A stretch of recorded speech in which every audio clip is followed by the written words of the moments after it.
Jackie Chan isn't just a movie star. He's a trained martial artist with real techniques that work outside the camera lens. Many of the moves you've seen in his films come straight from traditional combat training, and they're more dangerous than you might think. Today, we break down 7 real-world fighting skills Jackie actually uses and why they'd be banned in most combat sports. Before he was a global action icon, Jackie Chan trained at the China Drama Academy, a brutal Peking opera school where martial arts and acrobatics were drilled daily. His skills come from a mix of traditional kung fu, Hapkido, and stunt training, giving him both the precision of a fighter and the creativity of a performer. Unlike most actors, Jackie can adapt real combat techniques for both screen safety and actual self-defense. Here's the truth about the moves behind the laughs, flips, and breathtaking choreography. Chin Na is a traditional Chinese martial art specializing in joint locks, control holds, and manipulations. Jackie often incorporates subtle wrist locks in fight scenes, twisting an opponent's arm in a way that looks comedic on camera but would be excruciating in real life. The wrist's anatomy is delicate, with tendons and small bones that can easily sprain or break under sudden torque. In Police Story, Jackie grabs a thug's wrist mid-punch, spins it outward, and sends him tumbling. On film, it gets a laugh, but in reality, it could rupture ligaments. Chin Na techniques are about precision, finding just the right angle so even a smaller fighter can overpower a stronger opponent. In Dragons Forever, there's a sequence where Jackie manipulates an opponent's grip to disarm a knife, showing the move's versatility. Modern MMA bans small joint manipulation, but in street fights, it's a fight ender. The beauty is in its subtlety. You don't see the danger until the pain is already there. While Jackie often disguises it as a flashy stunt, his spinning back kick is a legitimate power move from Hapkido and Kung Fu. The kick generates massive force from the hips and whips the heel directly into the opponent's midsection or ribs. Anatomically, it can fracture ribs, damage internal organs, or knock the wind out so badly the opponent collapses. In Drunken Master 2, he delivers a controlled version that sends an opponent flying backward, but a full-force version would leave someone gasping on the floor. Jackie's timing is impeccable. He uses peripheral vision to sense the opponent's movement before launching the kick. This makes it harder to block because the attack comes from an unexpected blind spot.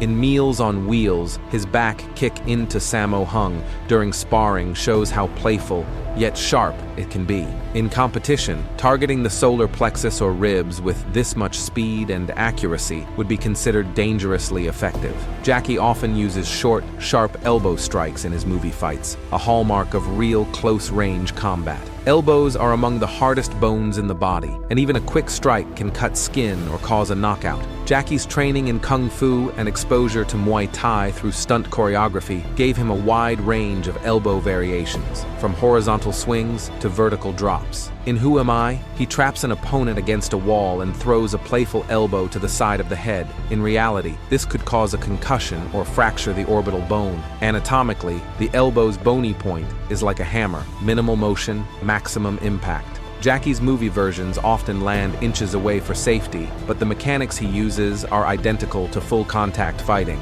Elbows are often banned or restricted in combat sports due to the high risk of cuts, which can end a fight immediately. In street defense, one well-placed elbow can turn the tide instantly. One of Jackie's lesser-noticed but most dangerous techniques is the oblique kick, aimed directly at the knee joint to hyperextend it. In Rumble in the Bronx, you can spot moments where he kicks low to disrupt an opponent's stance. The knee is a hinge joint designed for forward movement, not backward force. An impact to the front or side can tear the ACL or MCL in seconds. Jackie uses controlled power in movies, but the same motion at full speed could end someone's mobility instantly. In The Young Master, there's a scene where he sweeps and kicks low in one motion, showing how the technique can unbalance and disable in a single beat. Bruce Lee popularized this in Jeet Kune Do, and Jackie has clearly studied it. Most combat sports forbid direct knee strikes because they can cause permanent damage. This is one of those techniques that,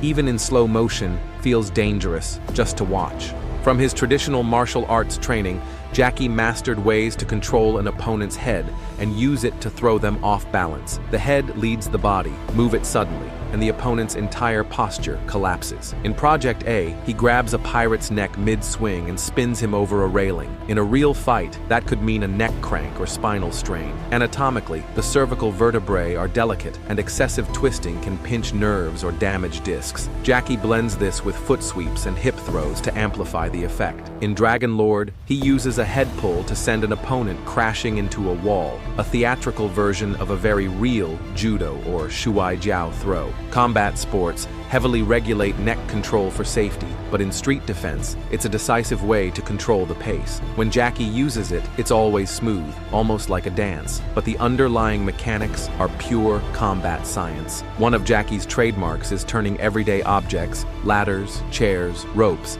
into fighting tools. While it looks playful, it's a survival tactic rooted in traditional kung fu improvisation. A chair leg can become a baton, a rope can bind limbs, and a jacket can blind or trap. In First Strike, he spins a ladder like a rotating shield, blocking and striking at the same time. The technique relies on redirecting force, using objects to create reach or control space. Anatomically, a stick strike to the forearm can numb the hand, while a rope pulled around the neck can choke or control. Jackie's genius is making it seem like an accident, knocking over a shelf to stop an attacker. But in truth, it's a calculated use of the environment. Even modern self-defense experts advocate using improvised weapons in dangerous situations, and Jackie is a master at showing their versatility without breaking the flow of a scene. Though Jackie never harms co-stars, his choreography often includes feints toward the eyes or throat, two of the body's most vulnerable points. A strike to the eyes can cause instant disorientation, while a blow to the throat can collapse the windpipe.